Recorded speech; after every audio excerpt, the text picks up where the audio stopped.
There is a conversation happening in your life right now, maybe at the dinner table, maybe in the group chat, maybe in the comment section of your own life.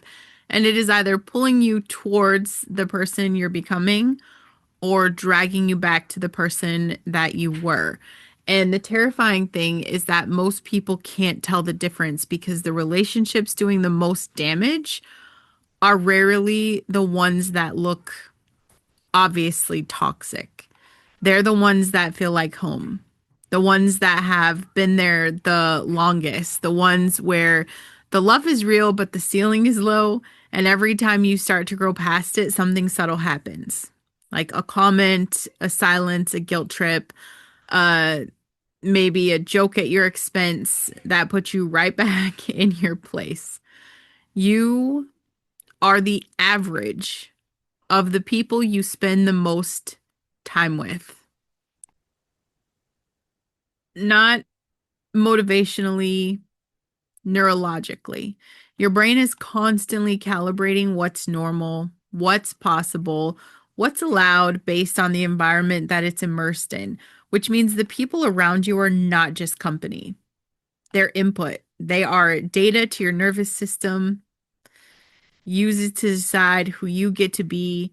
And if that data is telling you to stay small, stay quiet, stay familiar, stay manageable, your brain will do exactly that.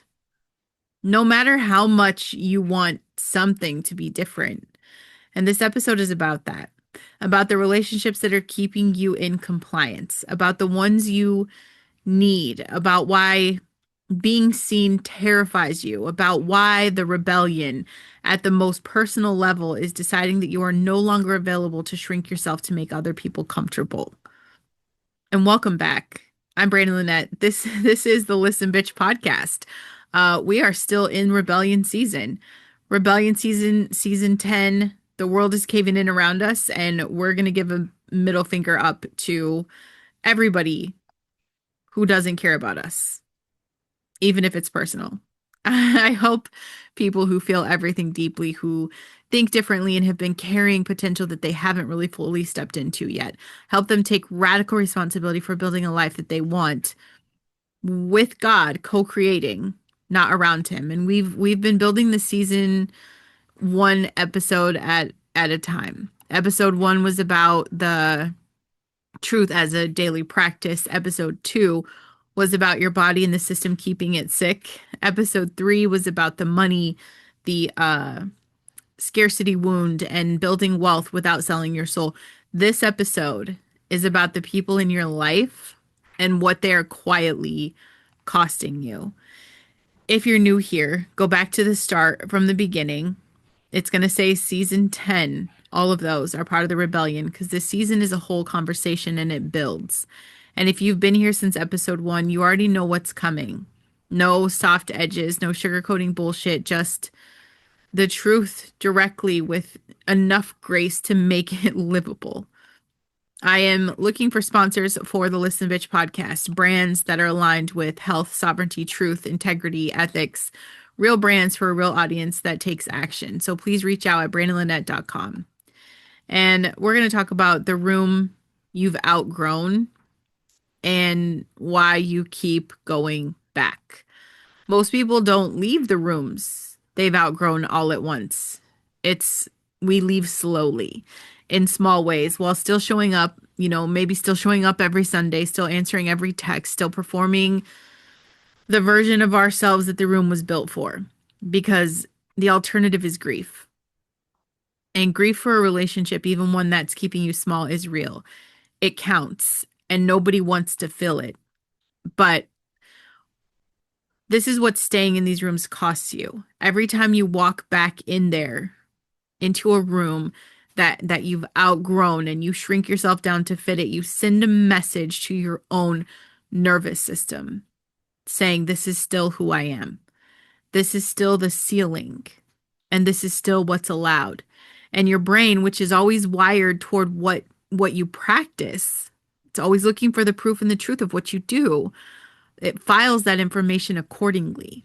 So the more you perform that old version of yourself, the more grooved, okay, this is science, bitch, okay, the more grooved that neural pathway gets, and the harder it becomes to get access to a new track, even when you're alone or even when you're trying, because you've just ingrained your default mode network to keep working and working and working. This isn't about cutting everybody off. It's not about burning your life down.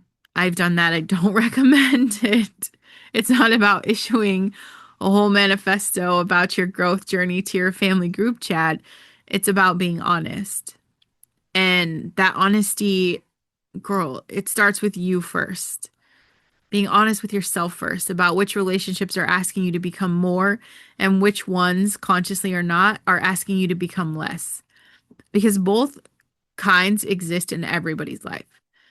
And pretending you can't tell the difference is just another form of that people pleasing. And the rooms you've outgrown are not always bad places full of bad people. That's not what I'm saying. Sometimes they're full of people who love you genuinely and still don't have the framework to celebrate what you're becoming. Sometimes the information gets crossed, like the limitation that they have is not malice, it's fear. Their fear. The fear that if you change, the dynamic changes, the hierarchy shifts, and the version of you that they built their understanding of the relationship on, it stops existing. And that fear is theirs to walk through. You do not have to stay small to manage it. And I want to talk about energy vampires, about the relationships that aren't just limited, they're actively draining because energy vampires rarely announce themselves. They don't show up with a warning label. They show up as the friend who only calls when they need something and then disappears when things are good for you. Or the family member whose approval you've been chasing your whole fucking life will never quite catching it. As the person who frames every conversation back to themselves and leaves you feeling inexplicably tired after an hour in their presence. As the one who consistently minimizes your wins, consistently escalates their problems into your emotional emergency, consistently makes you feel responsible for their state of being. And the defining characteristic of an energy vampire is not that they're mean, it's that the relationship is structurally one directional. You give, they receive. And the moment you stop giving at the level that they've come to expect, the moment you have a need of your own or a boundary or a limit, the dynamic gets uncomfortable fast. Suddenly, you're a selfish bitch. You've changed. You think you're better than everyone. You don't care about anybody anymore. And the guilt is deployed precisely to pull you back to the giving position. And you've been wired since childhood to believe that love means unlimited availability. And it works on you every fucking time. But there is a reality to this. You are not called to be endlessly pursued, poured out, and emptied for people who are unwilling to do their own work. That is not love. That is codependency, wearing a costume of compassion. Real love has a form. Real love tells the fucking truth.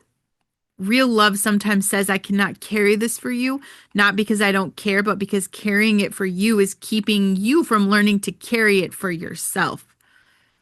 Jesus loved people directly. He told them the truth. He didn't chase people who walked away.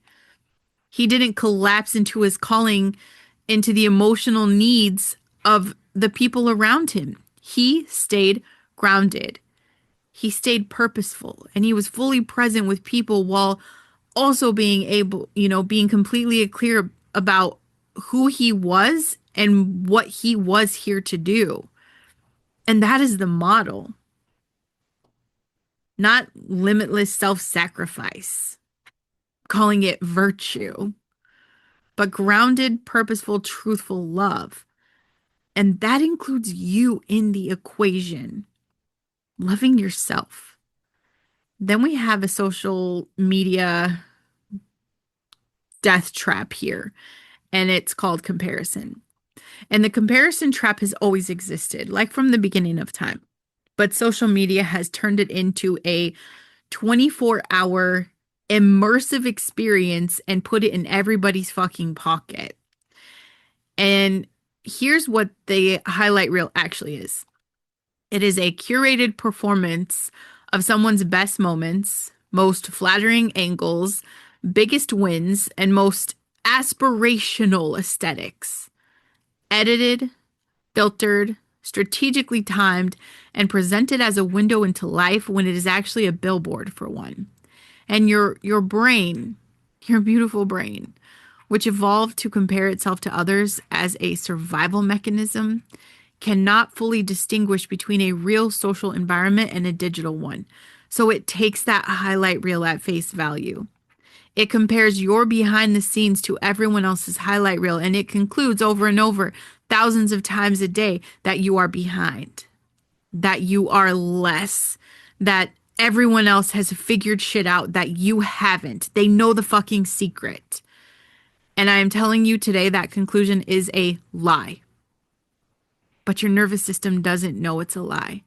It just fills the gap between where you are and where the feed says everyone else is, and it interprets that gap as a threat. And a threatened nervous system does not create, it does not build, it does not make clear decisions, it contracts, it compares. It either chases the validation of performing its own highlight reel or retreats into resentment and paralysis. And neither one is going to move you forward into your God-given potential. The comparison trap is also one of the primary weapons deployed against your calling specifically. Because the moment you start building something real, you will inevitably encounter someone who appears to be further along, doing better, with more followers, more money, more everything, and the wound will use that to argue that you should stop. That's the devil, bitch. He's gonna tell you that the space is too crowded, that you're too late, that what you have to offer has been offered by someone more polished and better positioned, someone prettier, someone who can speak better, someone with a better equipment, whatever it is. Again, it's another lie. They dress it up as common sense, but it's designed to keep you in the audience instead of on the field. I want you to understand that. The devil does not want you in the battlefield. The government, big pharma, big food, big data, they want you sick and stuck in your phone thinking that the lies are true. But I'm telling you right now, the real truth is that nobody else has your combination of experience or perspective or your voice, your calling. Nobody. Nobody in the fucking world. And the person who needs to hear what you have to say is not going to hear it the same way from anyone else. That comparison is not just unproductive, it is a category error. You are not competing with anyone. You are becoming the most fully expressed, unapologetic version of yourself.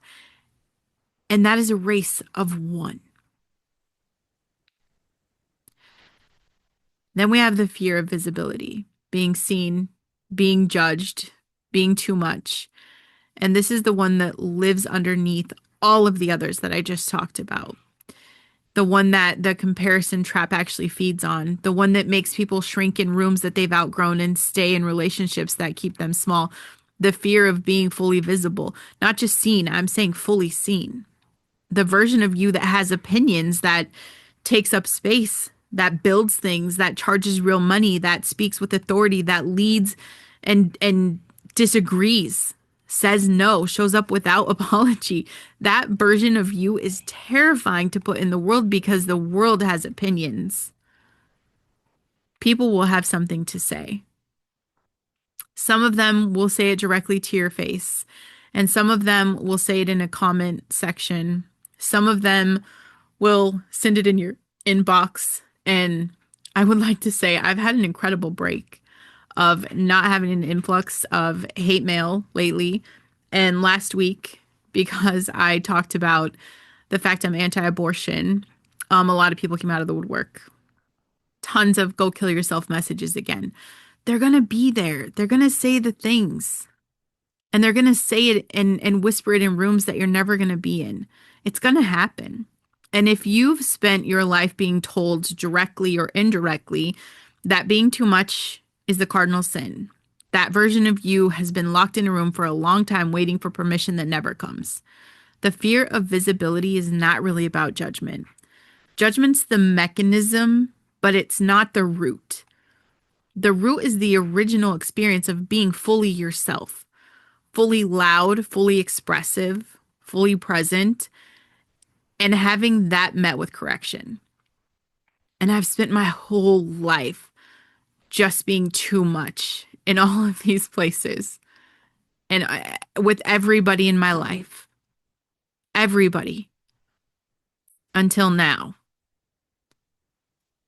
Whether it's they're shushing you or the looks that tell you to tone it down, calm down, make yourself smaller, you're making people uncomfortable. You're making me uncomfortable. And because you needed the people who sent that message because belonging and safety were tied to their approval, you learned exactly what they wanted you to learn.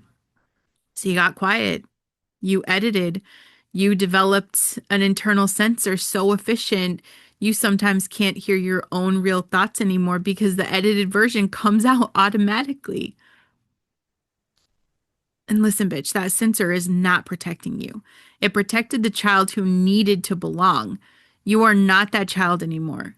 You are someone with a calling, with a voice, and something real to say. And the world does not need the edited version of you. It needs the real one, the one that God told it was too much and turns out was exactly enough.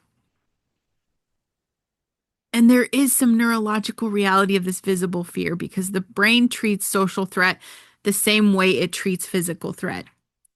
Being judged activates the same stress response as being in danger, which means putting yourself out there, posting the content, charging the price, starting the business, having the hard conversation, standing fully in your own identity, speaking that biblical truth.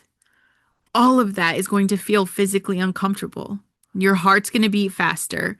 Your hands are going to sweat. Your thoughts are going to race. Your stomach is going to tighten, and your brain is going to present that discomfort as evidence that you should stop. It is not evidence, it is a sensation. It is temporary, and sensation is survivable. Every person you admire who is doing something visible and real went through that sensation. I go through it every time I hit post. And I do it anyway. I hit post. Everybody you see doing the thing, they're doing it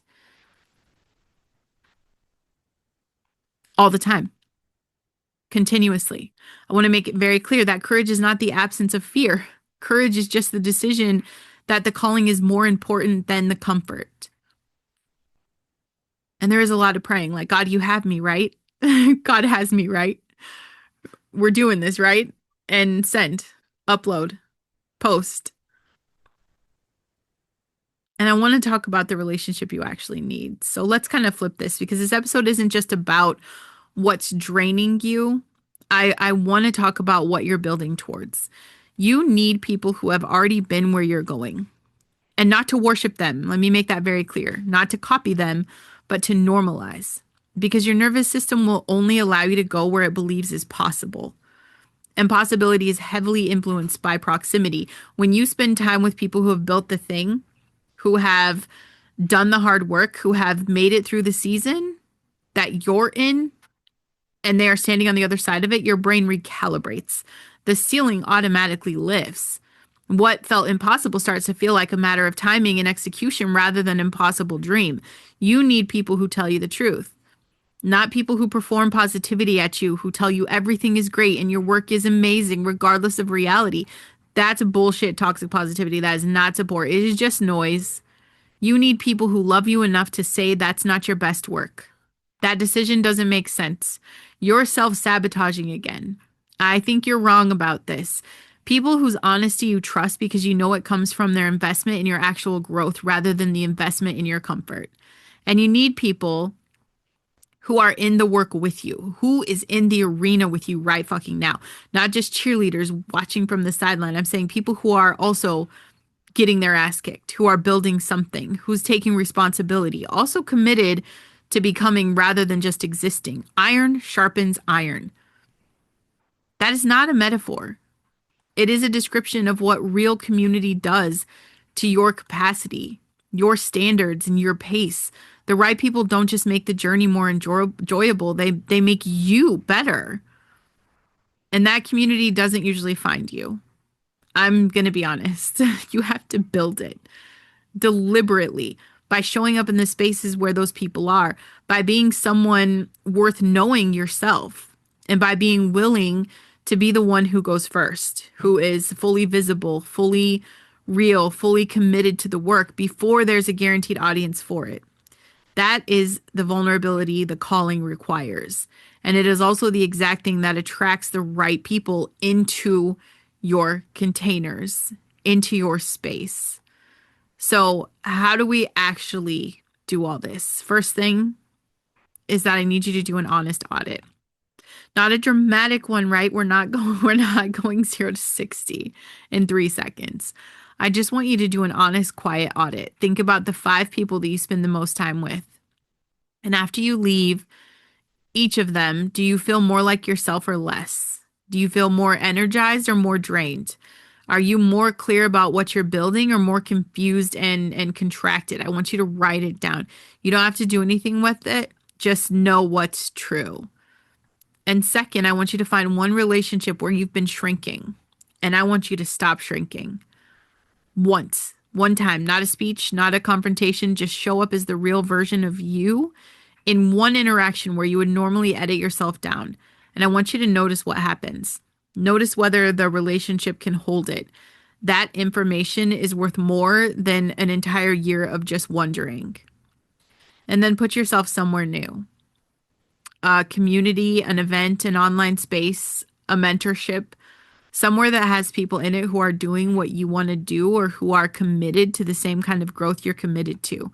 You cannot build the life you want with only the relationships you inherited, okay? You have to go find some of the ones you need.